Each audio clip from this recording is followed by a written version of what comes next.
Yeah ఇప్పుడు wood work గురించి చెప్పండి. యా ఏదో మాడ్యులర్ అంటున్నారు, మిషన్ వర్క్ అంటున్నారు, ఏంటిది? ఇది నేనేం కొత్తగా ఏం చేయట్లేదండి. లాస్ట్ 10-12 ఇయర్స్ నుంచి అందరు చేసేదే. అయితే డిఫరెన్స్ ఏంటంటే ఈ మీకు రెగ్యులర్గా ఇదివరకు మనం కార్పెంటర్లు ఇప్పుడు మీరు ఉన్నారు. మీ ఇంటికి ఏదైనా ఒక వర్క్ చేయించుకోవాలి అనుకుంటే ఇదివరకు కార్పెంటర్ని పిలిపించి మీరు ప్లైవుడ్స్ తెప్పించుకుని ఇంత అవుతుందని ఆయన ఎస్టిమేషన్ వేసి ఇచ్చేవాడు. అన్ని వుడ్స్ తెప్పించుకునే వాళ్ళు ఏం చేసేవాళ్ళు అంటే ఫెవికాల్ తీసుకొచ్చి అంటించి లామినేట్స్ని పైన పేస్ట్ చేసి దాంతో స్టిక్కర్స్ వేసి పెట్టేసేవాళ్ళు. మన కళ్ళ ముందు చేస్తారు. అదొక్కటే మీకు అడ్వాంటేజ్. అయితే దీంట్లో కొన్ని డిసడ్వాంటేజ్ కూడా ఉన్నాయి. డిసడ్వాంటేజెస్ ఏంటంటే ఎప్పుడైతే మీరు ఈ ప్లైవుడ్ వర్క్తో పేస్టింగ్ అవి చేయిస్తారో ఆ గ్యాప్స్ కొన్ని ఉంటాయి, బబుల్స్. మాన్యువల్ వర్క్ కదా, ఆ గ్యాప్స్ ఫిల్ అవ్వవు ప్రాపర్గా. రెండోది ఏంటంటే వీళ్ళు అంటించే స్టిక్కర్స్ వీళ్ళని నమ్ముకుని వెళ్ళాలి మనం. కార్పెంటర్ స్టిక్కర్ ప్రాపర్గా వేస్తే ఓకే అక్కడ అంటుకుంటుంది, స్టిక్కర్ వేయకపోతే సరిగ్గా మాన్యువల్ వర్క్ కదండి. అప్పటి వరకు బాగానే ఉంటుంది, తర్వాత ఫ్యూచర్లో మనకి అది ఊడిపోవడం, లెగిసిపోవడం, బబుల్స్ అవడం ఇట్లాంటివి జరుగుతూ ఉంటాయి. కానీ నా దగ్గర ఆ ప్రాబ్లం ఉండదు. నేను 99% మీకు మోడ్యులర్ వర్క్ అది చూపిస్తాను. నేను మోడ్యులర్ వర్క్లో ఎట్లా ఉంటుందంటే 3 మెయిన్ ప్రాసెస్ ఉంటాయి. ఫస్ట్ ప్రాసెస్ ఏంటంటే వాళ్ళు ప్లైవుడ్ వెండర్ దగ్గర నుంచి కానీ అక్కడ నుంచి తీసుకొచ్చి వాళ్ళ ఫ్యాక్టరీకి పంపించినప్పుడు వాళ్ళు ఫెవికాల్ని చాలా ఈవెన్గా వేస్తారు. వాళ్ళ దగ్గర సపరేట్ టూల్స్ ఉంటాయి. సో అక్కడ అయిపోయిన తర్వాత దాని మీద వాళ్ళు లామినేట్స్ని పేస్టింగ్ చేసినప్పుడు అంటే అంటించేటప్పుడు దాన్ని హైడ్రాలిక్ మెషిన్లో ప్రెస్ చేపిస్తారు.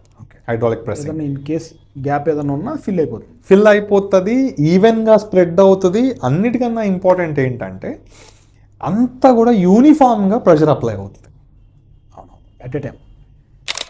సో దానివల్ల మీకు ఆ ఊడిపోవడం, గ్యాప్ రావడం అనేది ఒకటి అవి జరగవు. ప్లస్ ఇంకొక అడ్వాంటేజ్ ఏంటంటే లైఫ్ ఎక్కువ ఉంటుంది దీనికి. అండ్ దీంతో పాటు అన్నిటికన్నా ఇంపార్టెంట్ ఎడ్జ్ బ్యాండింగ్ అంటాం మనం. ఇదేంటంటే మనకి కార్నర్స్ ఏవైతే ఉంటాయో కట్ అయిపోయిన తర్వాత దానికి పీవీఏ ఎక్కువ మెల్ట్ చేసి కూర్చోబెడతారు. ఇది చాలా చాలా ఇంపార్టెంట్. దానివల్ల మనకి డ్యూరబిలిటీ కూడా ఉంటుంది. అది కూడా మిషన్ తోటేనా? అది కూడా మెషిన్. కట్ చేసిన తర్వాత ఎడ్జెస్లో వేసే బ్యాండ్ కూడా బ్యాండింగ్ ఎడ్జ్ బ్యాండింగ్ అంటాం. ఇది కొంతమందికి తెలుసు, ఇంటీరియర్లో ఉన్న వాళ్ళు చాలా మంది తెలుస్తుంది. కానీ కొత్తగా ఉన్న క్లయింట్స్ ఎందుకు ఎక్స్పెన్సివ్గా ఉంటాయి అనే క్లయింట్స్కి ఆన్సర్ ఇవి ఎక్కువ యూజ్ చేస్తాం కాబట్టి. అండ్ ఇదంతా మెషిన్లో జరుగుతుంది. ఫ్యాక్టరీ ఫినిషింగ్ అంటే మీకు రెగ్యులర్గా చేసే కార్పెంటర్ ఫినిషింగ్ వేరు ఉంటుంది, ఫ్యాక్టరీ ఫినిషింగ్ బాగుంటుంది. మిషన్ వల్లే మీకు ఫాస్ట్గా అవుతుంది అంటున్నారు. ఫాస్ట్ అండి. అది ఇందాక అసలు నేను మీకు చెప్పాలనుకున్న పాయింట్ కూడా అదే. ఎందుకు మీకు స్పీడ్ అవుతుందంటే నేను ఫాల్స్ స్టార్ట్ చేసిన మొమెంటే వుడ్ వర్క్ కూడా స్టార్ట్ చేపిస్తాను. ఎందుకంటే నాకు డిజైన్ కన్ఫర్మ్ అయిపోయింది కదా, ఫాల్ సీలింగ్ అంతా. ఓకే. సో ఇక్కడ నాకు ఏ ఫాల్ సీలింగ్ చేయాలన్నా కూడా ఎవరికైనా 1 వీక్ టైం పడుతుంది. అంటే నేను వర్షం పడినప్పుడే ఆపిస్తాను. ఎందుకంటే మనకు తెలియకుండానే తేమ ఉంటుంది కొంచెం, అంటే మాయిశ్చర్ అంటాను.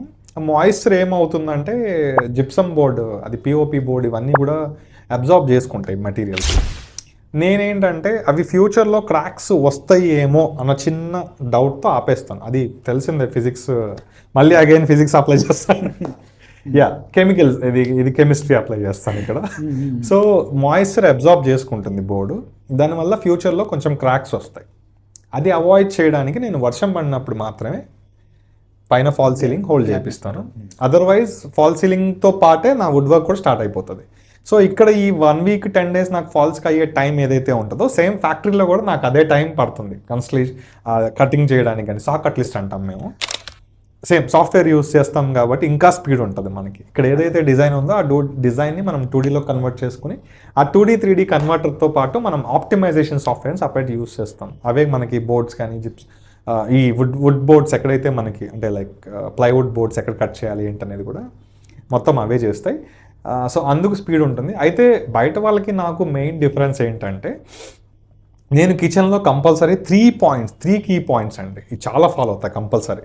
నెంబర్ 1 పెస్ట్ రెసిస్టెంట్ అని మీకు తెలిసిందే, చెదపురుగులు ఎక్కువ హైదరాబాద్లో.